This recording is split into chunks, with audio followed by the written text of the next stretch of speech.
Hey everybody, it's Pastor Robin, and I hope you've had a great week. And I really hope you've been able to incorporate some rest time into your week, some of that Sabbath that we talked about this past weekend, or at least been able to, put your phones away, or your email away, or your Facebook away a little before bedtime to help ease into that transition of sleep. It's so critical that we get a good enough amount of rest. We need that in our daily lives just to be physically fit, but also to be spiritually fit.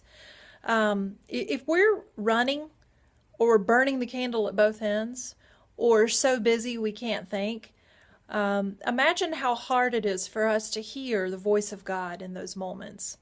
Just like we learned with the story of Elijah, it was only after he incorporated that pattern of sleeping and eating and sleeping and eating that he was able to hear from God. And we also saw with Jesus, he was a great model for this kind of pattern, including rest in your lives. Everything he did, when he would go, he would do his work, his miracles and such, then he would always take some time away. Usually not with his disciples. He would go off and be on his own to reflect and pray and just be with God. And, if Jesus can do that, I think we can too. None of us have the title of Savior of the world in our job description. So if he can do that, I think we can too.